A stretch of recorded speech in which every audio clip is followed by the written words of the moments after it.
जीवन के किस भाग में या कार्य क्षेत्र के किस उम्र में या कौन से पड़ाव में आपको अचानक तरक्की या वृद्धि मिलने वाली है, इसको हस्तरेखा शास्त्र में किस तरीके से देखा जाता है, आज का विषय यही है।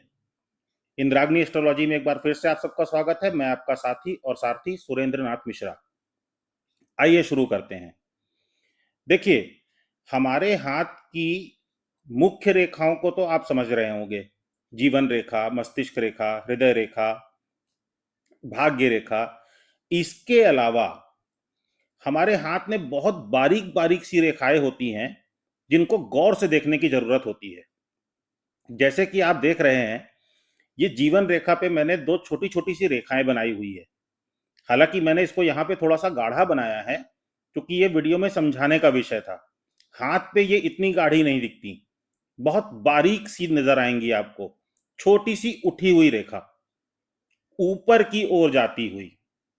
रेखाओं के विषय में दो महत्वपूर्ण बातें होती हैं जिनको हम हस्तरेखा शास्त्र में जरूरी समझते हैं जानना और बताना भी। ऊर्ध्वाधर रेखाएं या फिर खड़ी रेखाएं, इनको हमेशा पॉजिटिव रिजल्ट देने वाला माना गया है, जबकि क्षैतिज रेखाएं या हॉरिजॉन्टल लाइंस या लेटी आड़ी रेखाएं, इनको जीवन में परेशानी का समय माना गया है। ये उस क्षेत्र में, उस भाग में या उस हिस्से में परेशानी क्रिएट करती हैं। जैसा कि आप देख सकते हैं, मैंने जीवन रेखा पे ये दो रेखाएं बनाई हैं। ये दोनों ऊपर की ओर उठी हुई हैं। इससे हमको क्या इंडिकेशन मिलता है?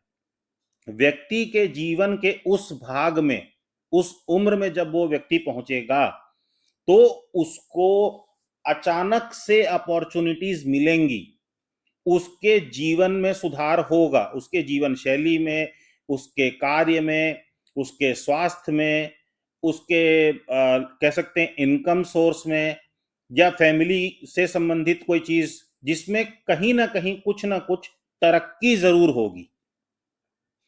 इसी तरीके से जैसे आप देख सकते हैं, मैंने मस्तिष्क रेखा पर भी छोटी छोटी रेखाएं बनाई हुई हैं, दो तीन, जो कि ऊपर की ओर उठी हुई हैं।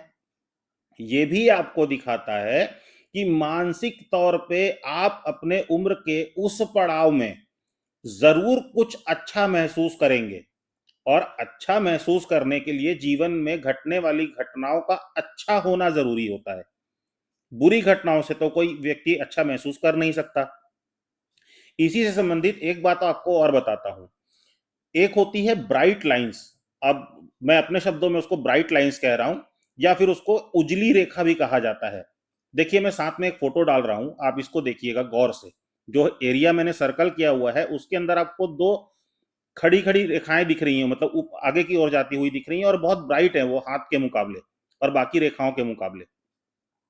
जब किसी के मस्तिष्क रेखा में अगर कोई स्टूडेंट है, या आपका कोई पुत्र है, पुत्री है, या आप खुद एक स्टूडेंट हैं, या आपके घर में नाती पोता कोई हो, तो आप उनके हाथ में देखिए। अगर आपको उनके हाथ में इस तरीके की ब्राइट लाइंस दिख रही हैं, इसका ये एक निश्चित संकेत है कि वो बच्चा अगर पढ़ाई के क्षेत्र में है तो एक बहुत बड़ी अपॉर्चुनिटी ग्रैब करेगा।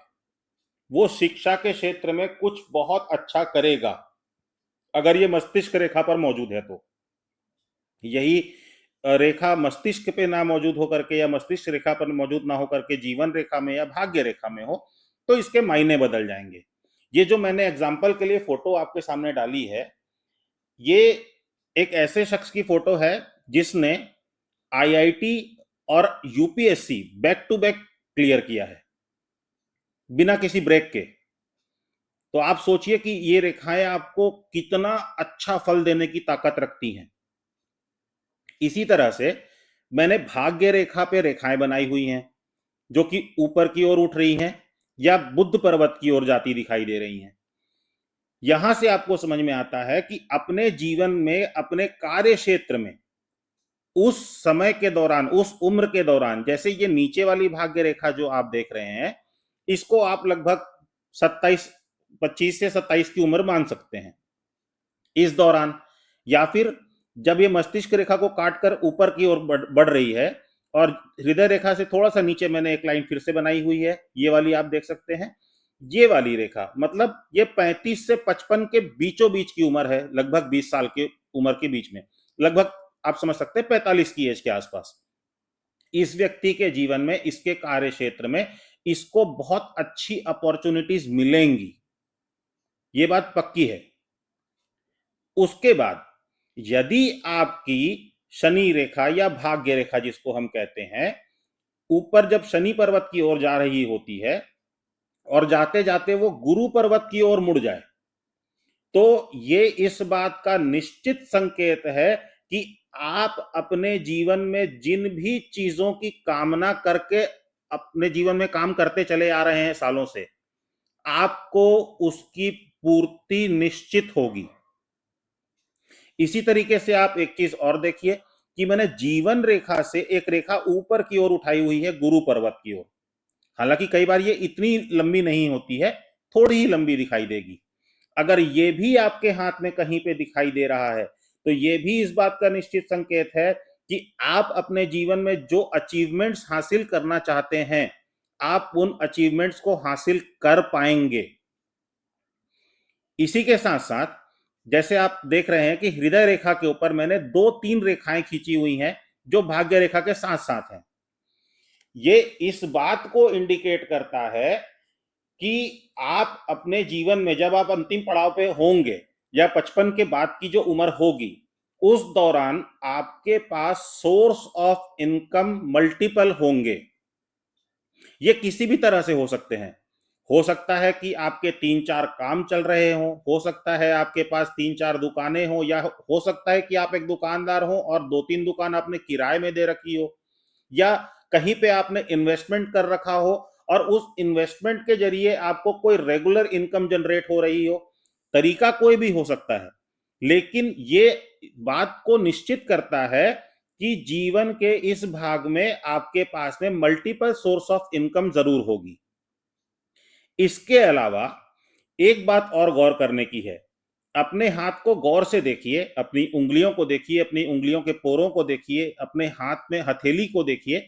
आपको जहां पर भी खड़ी रेखाएं दिखाई दें, वो खड़ी रेखाएं इस बात का संकेत है कि आपके उस भाग से संबंधित जो भी भाव और कह सकते हैं स्वभाव या व्यक्तित्व या कैरियर से जुड़ी कोई बात हो, जो भी चीज वो हिस्सा इंडिकेट कर रहा है, वहां पर आपके साथ में रिजल्ट्स पॉजिटिव ही होंगे।